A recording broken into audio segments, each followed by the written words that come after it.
Ici à Berlin, de nombreuses zones de la capitale sont fermées car les autorités s'attendent à ce qu'il y ait des milliers de manifestants pour dire non à l'AfD, l'alternative pour l'Allemagne.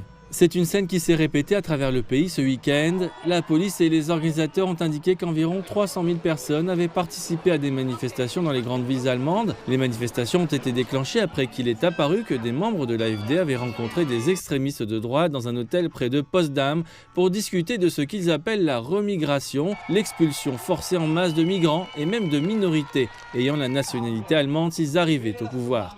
Certains membres du parti conservateur CDU, qui fait partie du plus grand groupe d'opposition au Parlement, ont également assisté à la réunion. Le fait que des personnes ayant des liens aussi étroits avec le pouvoir politique réel discutent de remigration a provoqué une vive opposition dans l'opinion publique. J'espère que le centre politique silencieux dont je fais partie se réveillera et se manifestera et que cela aura un impact sur toute cette foule de droite qui traîne, qu'ils se rendent compte qu'il y a beaucoup de gens qui agissent contre eux. Nous devons faire prendre conscience à nos concitoyens que quelque chose ne va pas. Et je crois que si la pression, disons, de la rue est suffisante, cela incitera aussi les politiciens à agir et à ne pas rester silencieux comme ils l'ont fait jusqu'à présent et à prendre clairement leur distance. À mon avis, ils ne l'ont pas fait suffisamment.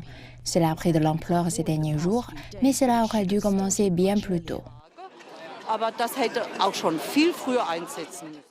Le gouvernement allemand subit des pressions pour interdire l'AfD en raison de son association avec des groupes d'extrême droite, mais l'AfD dit qu'elle est attaquée par les partis traditionnels en raison de sa popularité croissante au cours des derniers mois.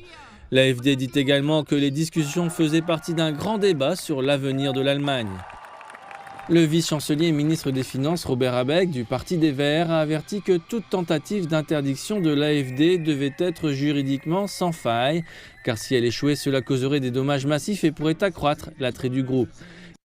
Il y a 3 élections régionales cruciales en Allemagne cet automne et l'AfD devrait obtenir de bons résultats en Saxe, en Thuringe et dans le Brandenburg, mais cela si l'AfD est présente sur les bulletins de vote.